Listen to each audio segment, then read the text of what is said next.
Olá pessoal, tudo bom? Eu estou aqui trazendo para você um vídeo diferente, porque a partir desse momento eu estou entrando em outro tema. Um tema extremamente interessante, um tema que vai mudar a sua maneira de pensar e a sua maneira de ver a pessoa de Jesus Cristo. O interesse nesse vídeo é que o seu amor por Cristo aumente de maneira descomunal. E só uma maneira de aumentarmos o amor que temos pelo nosso Criador é quando o conhecemos melhor, é quando chegamos mais perto de Jesus. Aí não tem como não amá-lo. Eu quero convidar você, mediante o estudo da Bíblia, estudo de Espírito e Profecia, nos aprofundarmos de maneira muito intensa. Caminharmos por locais que você nunca se aventurou a ir. Deixar que pensamentos celestes invadem a sua cabeça e que você possa sentir o amor de Jesus por você como nunca sentiu na sua vida. Meu nome, Josias Cardeal. Deus colocou na minha cabeça um novo tema. O tema de cruz. Um tema de Jesus. Um tema para me impressionar e me impressionou de maneira tremenda, amados. Tenho estudado a Bíblia veementemente, o Espírito e Profecia de maneira constante para aprender um pouco mais sobre Jesus. E o que eu aprendi, eu quero dividir com você. E eu lhe garanto, será transformador para a sua vida. O que me chamou a atenção? Vamos começar então do início. O que me chamou a atenção a respeito da história e do caráter de Jesus, a história da vinda de Jesus a esse planeta, a sua vida, o seu ministério, 3 anos e meio, as pregações, os milagres, tudo isso me tocaram profundamente o coração. Mas ao estudar a Bíblia, estudar a história de Jesus, algumas coisas não batiam, algumas coisas não dava para entender, algumas coisas me confundiam. E eu não dividi isso com ninguém, mas dividi com Deus. Falei, Senhor, eu quero entender. Me ajude a entender. Entender o quê?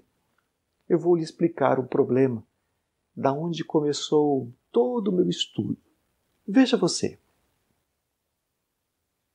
O momento crucial deste planeta foi o momento em que Jesus foi ao Getsemane, do Getsemane ao Calvário. Esse momento, essa história desse planeta, ela é tão intensa, ela é tão forte, que o livro Grande Conflito, do capítulo 42, discorre que quando nos encontrarmos com Jesus por volta da sua terceira vinda a esse planeta, estando nós salvos dentro da cidade santa, os ímpios do lado de fora, quando este momento ocorrer, a única cena que irá se repetir diante de toda a humanidade, quer salvos dentro da Nova Jerusalém, quer perdidos do lado de fora dos portões de Jerusalém, a única cena que irá se repetir, cita o Grande Conflito, capítulo 42, da qual você pode conferir, é a cena do Calvário. Eu vou lhe mostrar os textos, vou deixar isso muito claro, mas eu quero lhe garantir que a cena do Calvário, a cena do Getsemane, será novamente exposta para todo o universo e para todos os habitantes desse planeta desde Adão. Essa cena irá se repetir, o que me levou a crer que é algo muito importante. Os acontecimentos pertinentes à morte de Cristo, ao Getsemane e ao Calvário é algo muito profundo. É tão profundo que a escritora Ellen White, uma escritora cristã, escreveu um texto interessante. E nesse texto começou todo o meu vasculhamento dessa história. E eu quero dividir com vocês. Ellen White, inspirada por Deus, escreveu o seguinte texto. Eu trouxe aqui para ficar fácil para nós. Ela escreveu assim. Far-nos-ia bem passarmos diariamente 1 hora a refletir sobre a vida de Jesus. Deveremos tomá-la ponto por ponto e deixar que a imaginação se apodere de cada cena, especialmente das finais. Desejado de todas as nações, página 83. Notem o que a serva do Senhor nos diz, que far-nos-ia muito bem, passar 1 hora, irmãos, por dia, mas não 1 hora meditando em comunhão com Deus sem foco, ela orienta o foco.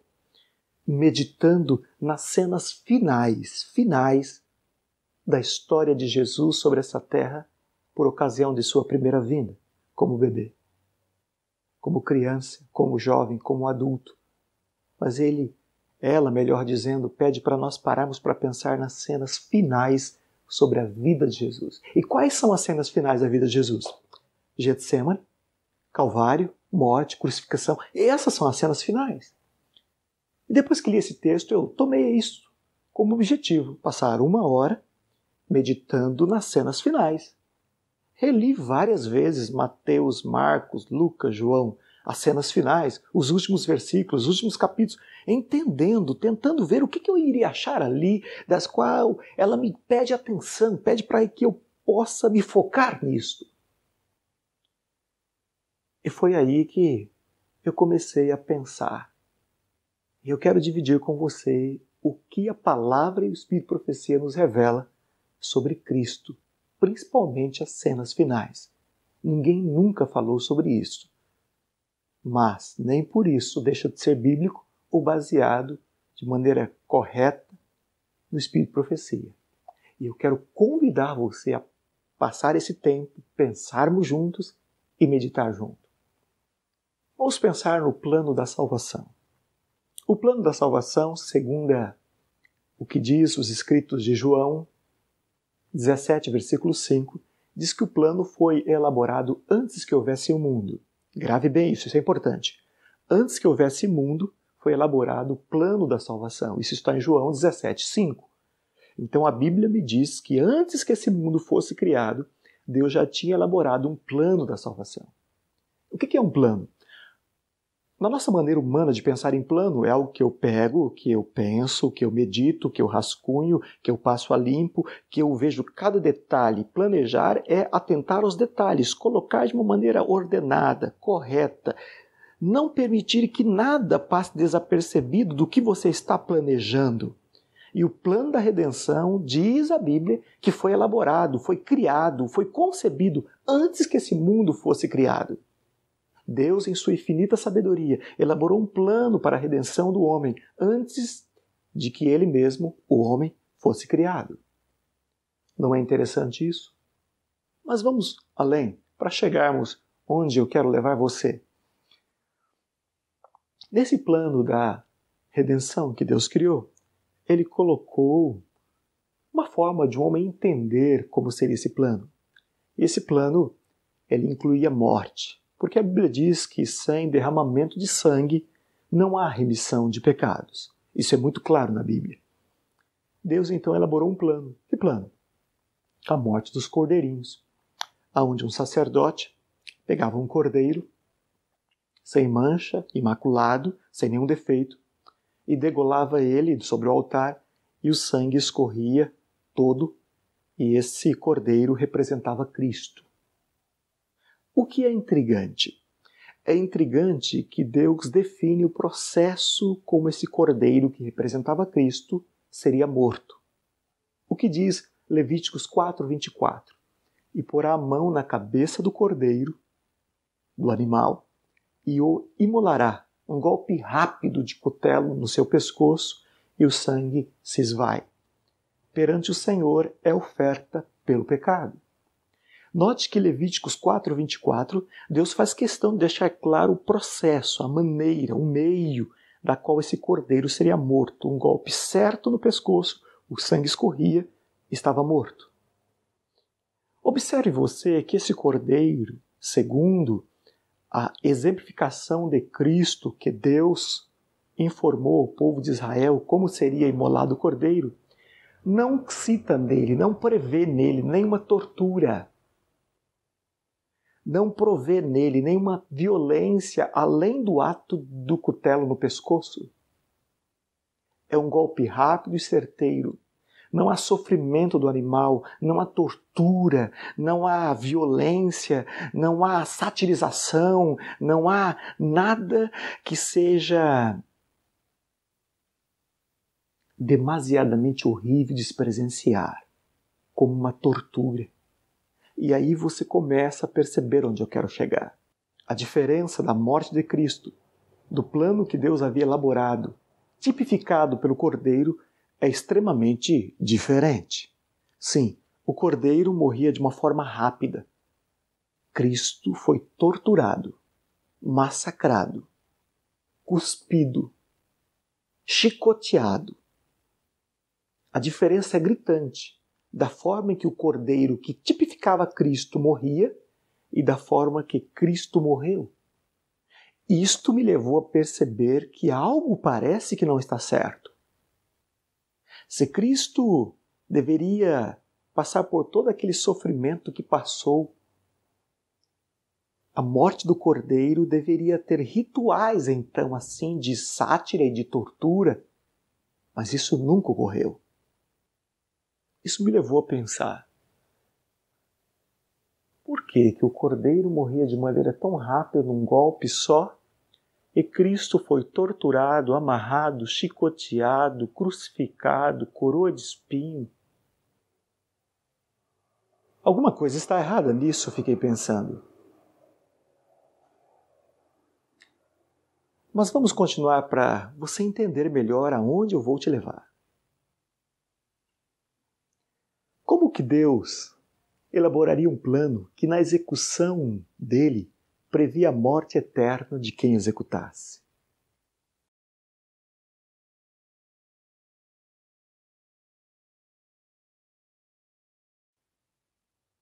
Eu vou repetir. Preste atenção na pergunta.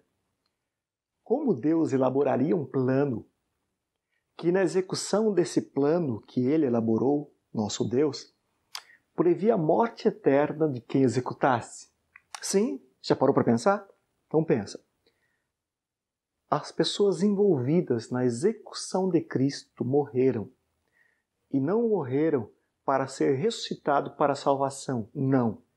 Eles morreram para ser ressuscitado para a perdição.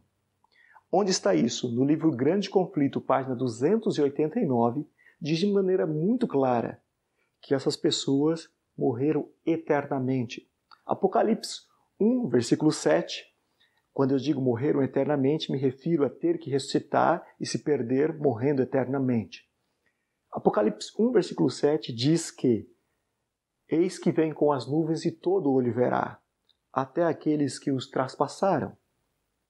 O Apocalipse está informando que as pessoas que mataram a Cristo morreram e morreram perdidas. E aí está o ponto de interrogação. Porque pensa comigo. Se essas pessoas estavam simplesmente ao serviço de Deus na execução de um plano que ele mesmo elaborou, não é justo que essas pessoas se percam. Até porque eles simplesmente fizeram o que Deus havia elaborado, o que Deus havia planejado. Ou será que eles não fizeram o que Deus havia planejado? Aqui começa a questão.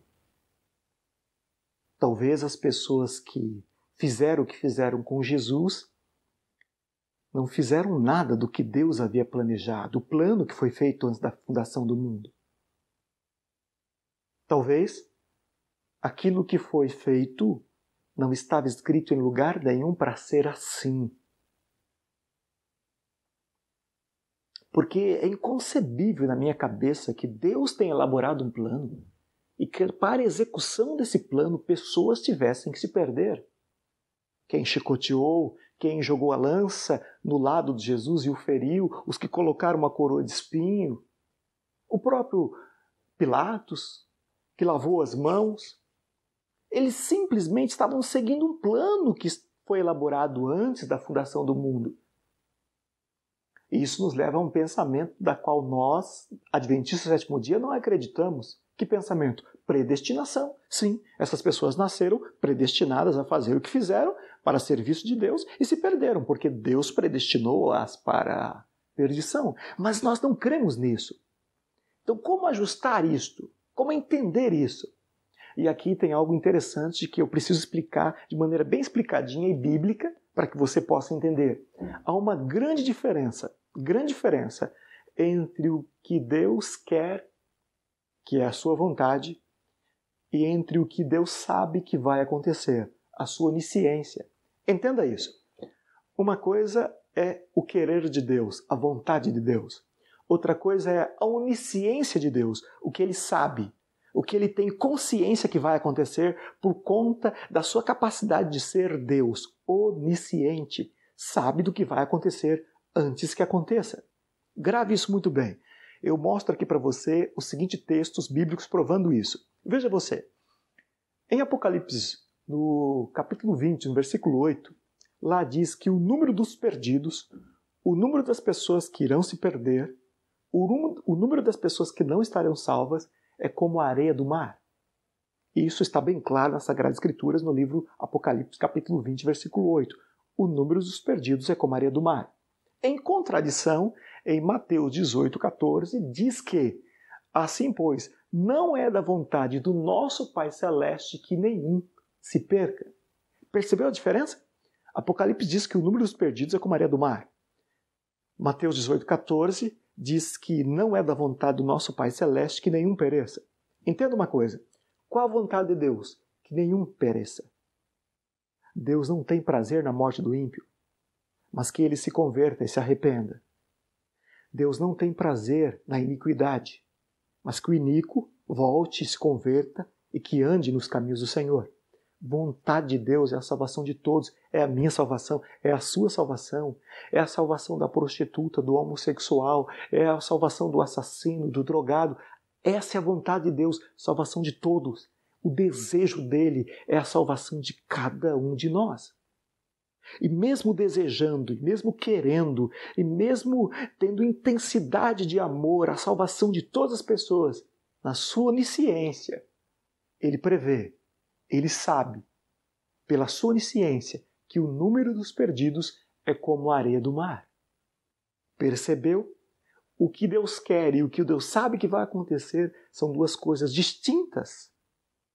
Deus sabe que o número dos perdidos é como a areia do mar, mas nunca foi vontade ou predestinação dele que nenhum se perca. A predestinação é uma teoria falsa.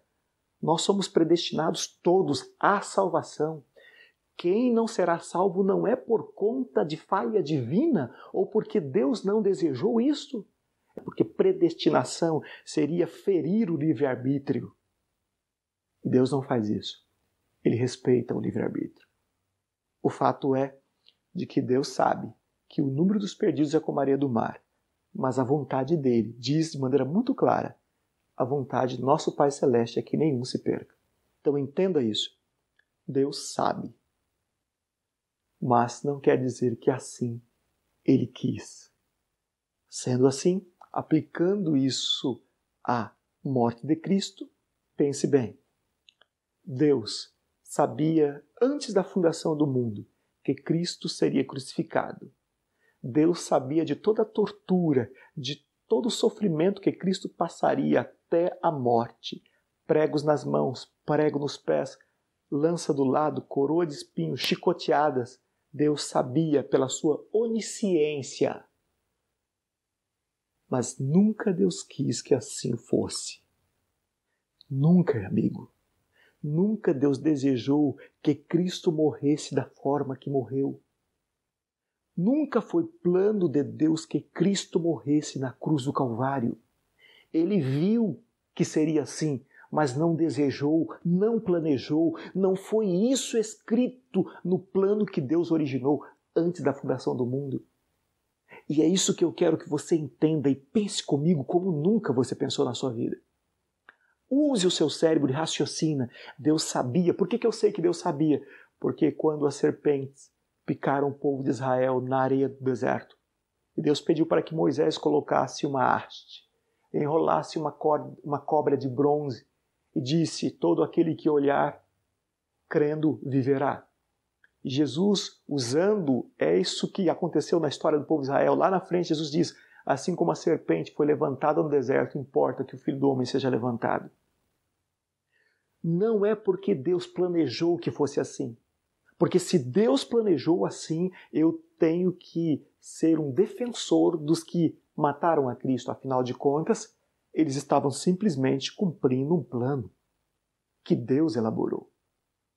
Mas Jesus viu pela sua onisciência que seria desta forma, Mas nunca Deus desejou assim, nunca Ele planejou assim. Não foi assim que Cristo e que Deus elaboraram o plano da salvação humana. Não previa morte em cruz, não tinha tortura. Havia apenas uma maneira rápida em que Cristo morreria, mas não seria daquela forma. A cruz é algo estranho, o Calvário é algo estranho. Os pregos na cruz é algo que não estava escrito em nenhum plano divino. Se você tiver coragem de continuar nos ouvindo, deixa que eu te mostre na Bíblia os pensamentos que Deus tem colocado na minha mente e que tem mudado a minha vida e tem feito eu perceber o quanto Jesus me ama. Me ama. Observe você o que a escritora Ellen White escreve sobre aquilo que ele disse, sobre a perdição dos que executaram o plano que Deus havia elaborado. E que eu estou tentando te dizer, te convencer, que essas pessoas não executaram nada que Deus tinha elaborado, não. Por isso que se perderam. Porque não fizeram o que Deus havia designado no seu plano que fizesse. Mas Deus sabia que seria assim, não que Ele quisesse. Parece estranho, né? Mas você entenda que estamos falando de Deus. Deus é misterioso para mim, para você. Os desígnios dele não são os mesmos pensamentos nossos. A Bíblia cita isso. Mas ele deu uma pinceladinha daquilo que passa na mente divina para que eu e você pudéssemos perceber o tamanho do amor de Deus comigo e com você. Vejam você o que diz o texto. Por ocasião da vinda de Cristo, né? A terceira vez, a cidade de Jerusalém, os santos dentro salvos, lá fora os ímpios, e Ellen White descreve. Ali estão os que zombaram de Cristo e de sua humilhação. Com uma força penetrante lhes ocorrem as palavras do sofredor, quando solenemente declarou: vereis em breve o Filho do Homem assentado à direita do poder e vindo sobre as nuvens do céu. Mateus 26, 64. Agora o contemplam em sua glória e ainda o devem ver assentado à direita do poder de Deus. Os que escarneceram de sua declaração de ser ele o Filho de Deus estão agora mudos. Ali está o altivo Herodes, que zombou do seu título real, mandando soldados zombadores coroá-los rei. Estão ali os mesmos homens que com mãos ímpias lhe colocaram sobre o corpo manto púrpura e sobre a fronte sagrada coroa de espinhos, e na mão, que não opunha resistência, um simulacro de cedro, e diante dele se curvavam em zombaria, blasfema. Os homens que bateram e cuspiram no príncipe da vida, agora se desviam do seu penetrante olhar, procurando fugir da subjugante glória de sua presença. Aqueles que introduziram os cravos através de suas mãos e pés, o soldado que lhe feriu o lado, contemplam esses sinais com terror e remorso. Grande Conflito, página 648. Se você tiver dúvidas, procure o livro. Verifique se os textos que estou lhe mostrando fazem sentido ou não. Mas ali está a descrição do olhar dos ímpios que mataram a Cristo, olhando para ele e perdidos. O final ela diz, contempla os sinais com terror. Terror por quê? Porque estão perdidos. E remorso. Percebe? Percebe que não fecha a conta? Deus não elaboraria um plano desse, amigos. Mas nunca. Deus não faria harmonia com o pecado, com a violência, com a tortura para a execução de um plano. É inconcebível na minha cabeça cristã. Mas a verdade é que Cristo teria que morrer, sim, claro, sem derramamento de sangue, não há remissão de pecado. Mas aí começa a pergunta, né? Se for verdade mesmo que a cruz do Calvário não foi descrita no plano de salvação, não estava escrito isso, Deus não planejou isto, então como seria a morte de Cristo? Como Deus, em sua infinita sabedoria, elaboraria um plano onde Cristo morreria sem que ninguém se perdesse, pelo ato da morte dele. como seria? Intrigante, irmãos, é isso que me fascina na palavra do Senhor. Tesouros escondidos, verdades preciosas, que têm um único objetivo: fazer eu entender o quanto sou amado por Cristo, o quanto sou amado por Deus e o quanto Ele deseja me salvar. Agora vamos estender um pouco mais o que está escrito em Desejados de Todas as Nações, página 83. Eu comecei com esse texto, mas vamos alargar para ver aonde a profetisa, Ellen White, quer chegar quando nos leva à consciência de pararmos 1 hora por dia e meditar nas cenas finais da morte de Cristo. Dá uma olhadinha. Far-nos-ia bem passar diariamente 1 hora a refletir sobre a vida de Jesus. Deveremos tomá-la ponto por ponto e deixar que a imaginação se apodere de cada cena, especialmente as finais. Ao meditar assim em seu grande sacrifício por nós, nossa confiança nele será mais constante. Ao meditar mais em Cristo, ao meditar mais na morte de Cristo, ao meditar mais no amor de Cristo, ao pensar nessas cenas finais, diz a Escritora, um pensamento divino, que a nossa confiança nele será mais constante. E é o que aconteceu comigo, exatamente o que aconteceu comigo. Depois que você ouvir toda essa mensagem, você entender, isso vai ficar claro para você. Você vai perceber que tem um Jesus da qual você pode confiar, porque o amor dele é inquestionável. A maior prova disso está na revelação do que você vai perceber e descobrir ao final dessa mensagem. A Bíblia dá dicas sobre a morte de Cristo. Está em João 11:51, 52 e 53. Deus não deixou que o povo judeu, na época em que Cristo estava próximo de sua morte, não deixou eles com nenhuma desculpa, porque a Bíblia fala que Deus não faz nada sem revelar aos seus servos as coisas que irão acontecer. Então, antes que Cristo morresse, Deus tornou claro, de maneira clara, a quem de fato deveria, ao sumo sacerdote Caifás. Olha só o que diz o texto de João 11:51. Mas sendo sumo sacerdote daquele ano, o ano em que Cristo morreu, profetizou que Jesus estava para morrer pela nação. Desde aquele dia, resolveram matá-lo. Olha que interessante esse texto. Deus revelou para o sumo sacerdote Caifás que Jesus estava para morrer por toda a nação. Deus não deixou ele às cegas. Deus não deixou a nação sem saber o que Deus havia designado. O que Deus havia designado? Que Jesus estava para morrer pela nação. Olha, se Deus me revelar que alguém está para morrer por algum propósito, eu posso ficar triste, é claro, a morte é sempre uma razão de tristeza. Vou ficar pesaroso, mas se Deus está falando, quem sou eu, né? Vou aceitar e me preparar para o momento de perder alguém, um ser humano. Mas observe o texto bíblico. Quando o sumo sacerdote Caifás informa ao povo que Deus o revelou, que Jesus estava para morrer pela nação, o que acontece? Desde aquele dia, resolveram matá-lo. Se eu sei que Deus já me disse que alguém está para morrer, eu decidir matá-lo é incoerente, é loucura. Se Deus já disse que está para morrer, por que eu vou matá-lo? Percebe?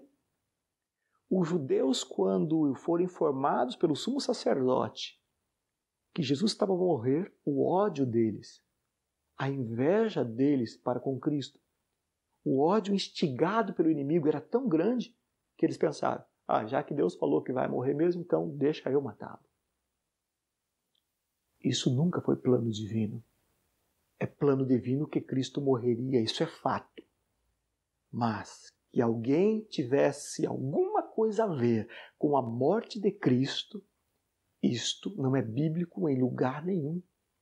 Nenhum ser humano estaria envolvido diretamente com a morte de Cristo, nenhum, porque todos que se envolveram com a morte de Cristo se perderam, todos.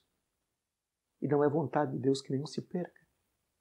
Percebe como que as coisas começam a ficar mais claras e ao mesmo tempo estranhas e nos leva a um pensamento mais profundo e cavucando mais fundo para ver que verdades preciosas encontramos sobre essa história única de amor de um Deus à raça humana, aos seus filhos. Quando eu digo que nenhum ser humano estaria envolvido na morte de Cristo, eu tenho base bíblica para dizer isso. Está nesse verso que estou mostrando, Mateus 26, 24. Vamos analisar. Ali está Jesus na Santa Ceia, os discípulos em volta, e Jesus, por onisciência, entenda o que você já soube, já te falei atrás.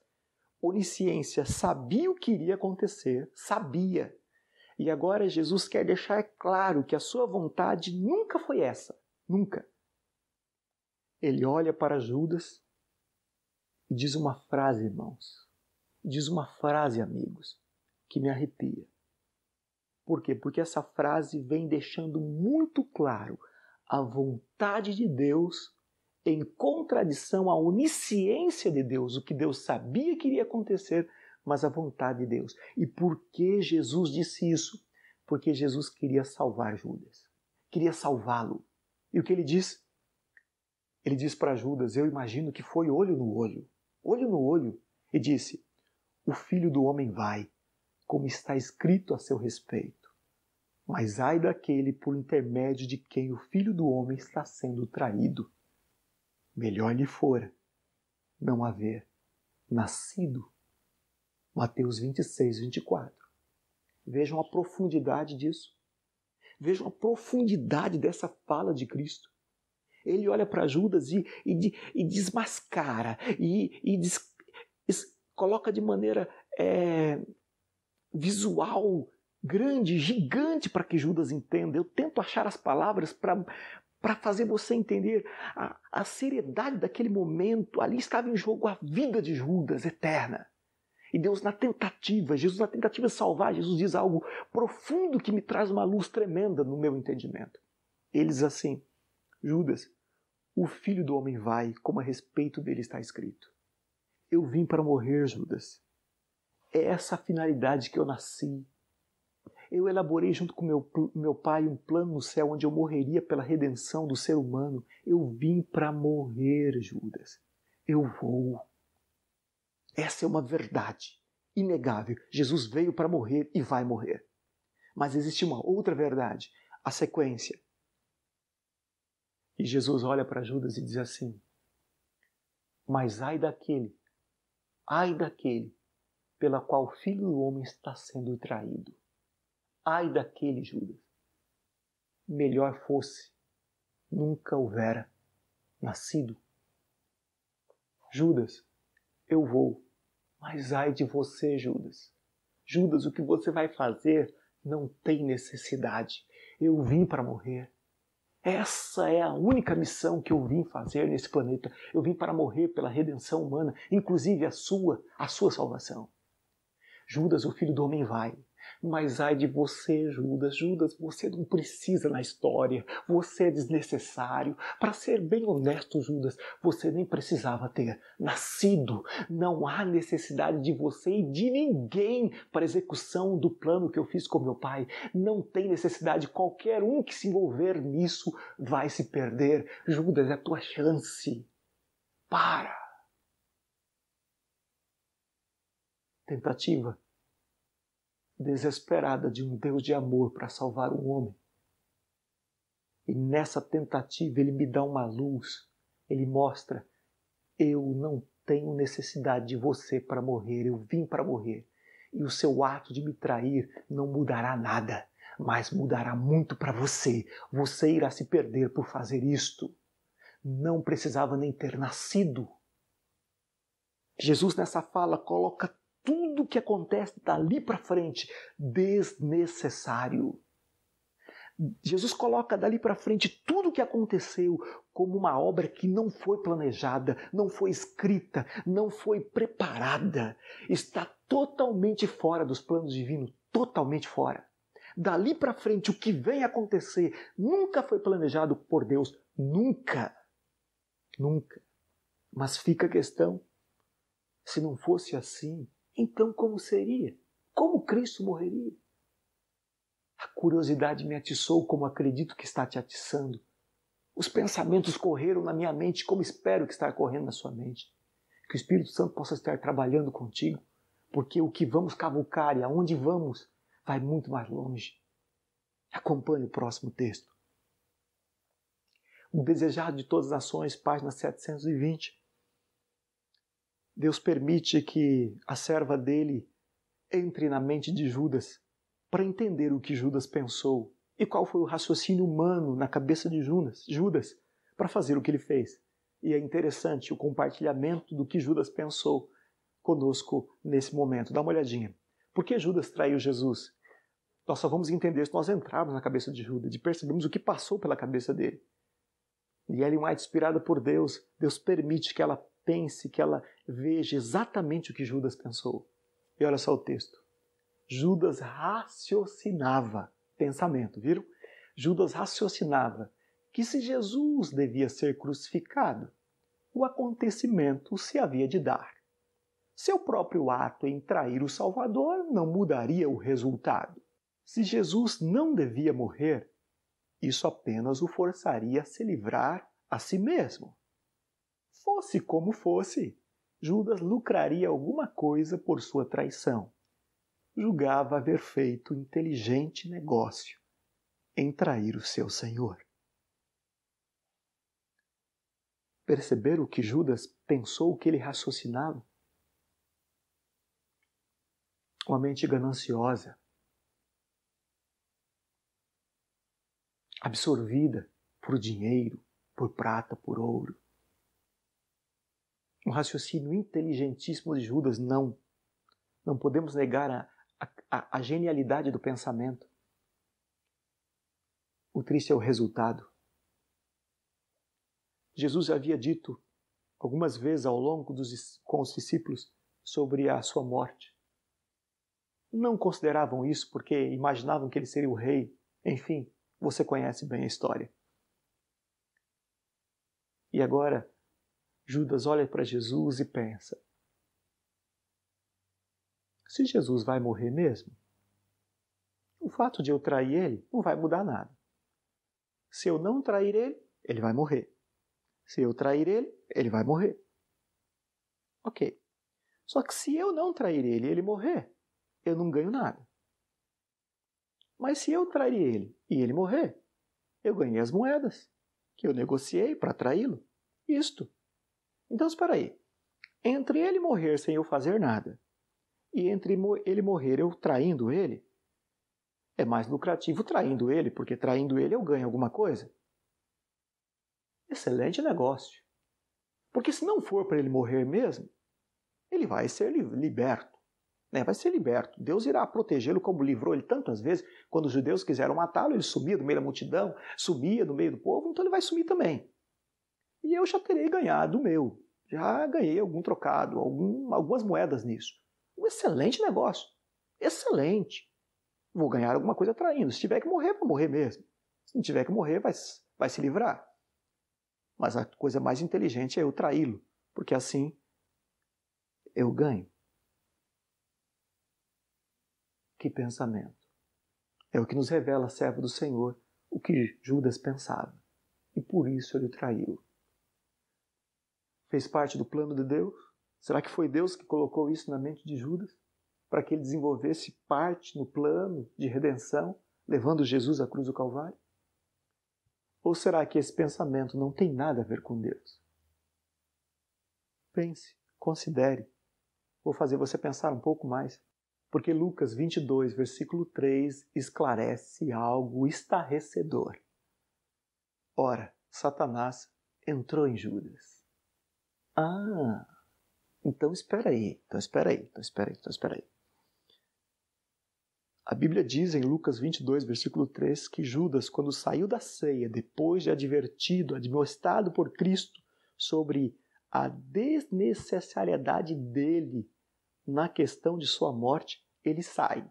E diz a Bíblia que ele sai e Satanás entrou em Judas. E aí ele foi traí-lo. Se você pensar que Satanás entrou em Judas, então você tem, dentro do plano da salvação, nas cenas finais de Cristo, um integrante que não fez parte do plano da redenção, que é Satanás. Ele entra em cena. Ele entra em cena dentro de Judas. Dali para frente, Judas está possesso do próprio inimigo, Lúcifer, Satanás. Ele está dentro dele. E todas as ações feitas agora por Judas, você tem que creditar as ações ao inimigo de Deus, porque você não pode perder o foco. O foco é que a partir de agora Judas está possesso. Satanás está nele. Agora pense. Será que Deus elaboraria um plano onde na execução desse plano Satanás faria parte dele? Imagine, é inconcebível. Deus conversando, você vai fazer isso aqui, você vai fazer porque eu preciso de você fazer isso aqui para que Jesus morra na cruz do Calvário para salvar a humanidade. Você tem que fazer parte do plano, então você tem que fazer isso assim. É inconcebível, não dá para pensar dessa maneira, é óbvio. É óbvio que é nítido agora que você percebe, começa a perceber que havia um plano elaborado por Deus, mas alguém entra, atravessa o caminho e começa a atrapalhar um plano originado. Alguém entra no caminho e começa a atrapalhar um plano que já foi muito bem elaborado, porque Deus planeja as coisas direitinho. Na sua onisciência, Deus sabia o que iria acontecer, mas agora começa a acontecer o que Deus já sabia. O inimigo entra no meio do plano e quebra o que foi elaborado por Deus. Ele começa a agir e a ação do inimigo não tem nada a ver com o que Deus havia elaborado. Daqui para frente, o que acontece é o que Deus sabia, desde a fundação do mundo, pela sua onisciência, pelo seu poder de saber das coisas antes que as coisas aconteçam. Mas agora nós começamos a ver exatamente o que Deus já sabia que iria acontecer. E agora então, o inimigo entra em cena e vai em Judas e traz Jesus. Triste. O fim de Judas. Colocou uma corda no seu pescoço e suicidou-se.